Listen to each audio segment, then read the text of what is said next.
Sebagai orang Indonesia, anggapan bahwa investasi terbaik adalah emas pasti sudah jadi makanan sehari-hari. Untuk awam, hal ini memang lumayan benar, karena kalau dicek harga emas emang terus naik. Misalnya saja, 5 tahun yang lalu pada tahun 2017, emas masih seharga Rp550.000 untuk 1 gram. Di tahun 2022 sekarang, harganya udah mencapai Rp988.000, hampir 2 kali lipat dalam 5 tahun. Nah, karena keunggulan ini, wajar jika emas antam terjual hingga 13,34 ton dalam 1 tahun di 2021 kemarin. Selain menarik dari segi harga yang terus melonjak, emas juga menarik dari segi pembuatan perhiasan. Dalam pembuatan perhiasan emas, hal pertama yang dilakukan adalah pembuatan biji emas yang jadi bahan baku utama. Hal yang paling awal yang dilakukan adalah mengumpulkan bahan baku berupa emas yang sudah tidak terpakai. Sumbernya bisa berasal dari emas rongsok ataupun tambang. Kemurnian emas keduanya tentu berbeda. Emas tambang yang memiliki kemurnian hingga 90%, sedangkan emas rongsok berupa perhiasan hanya sampai 37%. Kalau semua udah terkumpul, emas bakal dilelehkan. Suhu yang dibutuhkan tentu yang super panas, mencapai 1064 derajat Celcius. Emas cair yang didapatkan akan lebih mudah dibentuk ketika dipadatkan untuk dicuci dengan bahan kimia seperti sianida dan amalgam.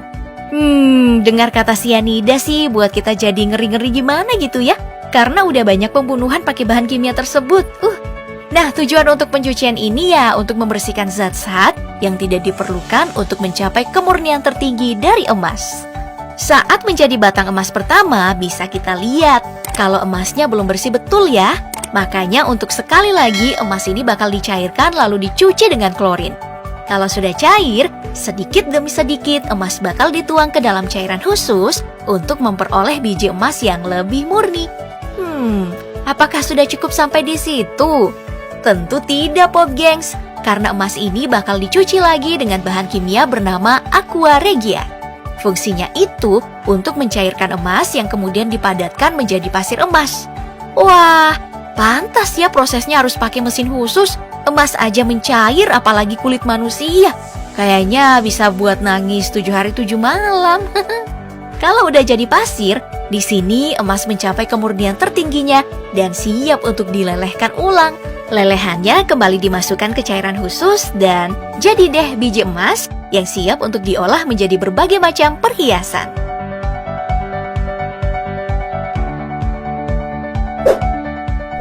Salah satu perhiasan yang paling banyak dipakai dan tentu harus dibahas ya gelang.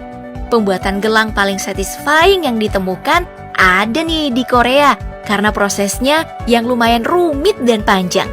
Proses pembuatannya dimulai dari bilah emas panjang yang kemudian dikecilkan menggunakan mesin. Hal ini akan terus dilakukan sampai pengrajin emas mendapatkan ukuran yang pas. Bahkan, biasanya si pengrajin harus mengganti mesin untuk mendapatkan bentangan emas yang lebih baik. Untuk gelang premium, bentangan emas yang diperlukan ada 2 macam dengan ukuran yang berbeda, agar menjadi ornamen yang lebih cantik. Keduanya bakal dililitkan satu sama lain untuk membentuk bentangan emas yang lebih estetik. Selanjutnya, badan dari gelang bakal dibuat. Lempengan emas yang besar bakal dipotong-potong menjadi lempengan yang lebih kecil sampai mendapat ukuran yang pas.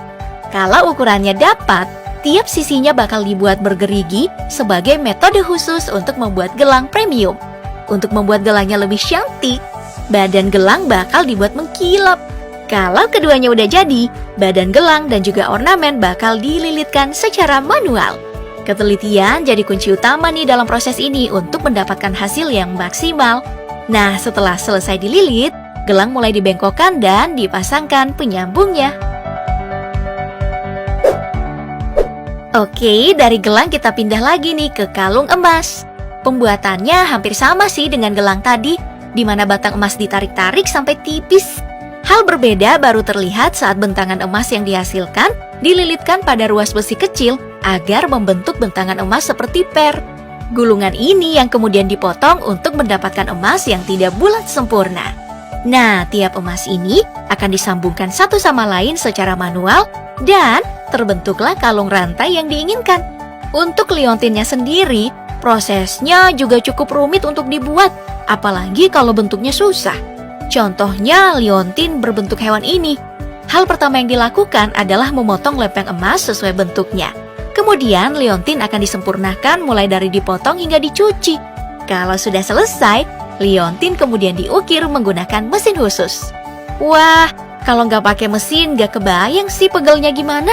Setelah selesai, rantai dan juga liontinnya tinggal disatukan. Sekarang kita pindah lagi ke anting. Perhiasan kecil yang satu ini ternyata jauh lebih rumit loh ketimbang sebelumnya. Apalagi kalau antingnya adalah anting unik yang memiliki banyak bagian. Tiap bagian bakal dikerjakan terpisah lalu disatukan. Hal pertama yang dilakukan adalah menyiapkan bentangan emas dan juga plat emas. Selanjutnya, keduanya dipotong dalam ukuran tertentu untuk dibentuk menjadi seperti berikut.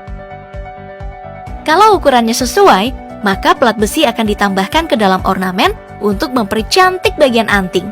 Setelah itu, bagian anting lainnya dibuat dengan cara menyatukan plat emas dan juga kawat emas yang telah dibentuk dengan dibakar.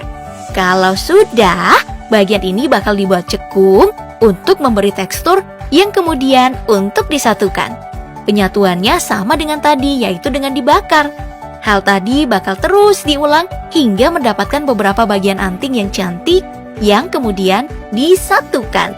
Setelah itu baru deh antingnya dibersihkan dan dihaluskan untuk siap diperjualbelikan.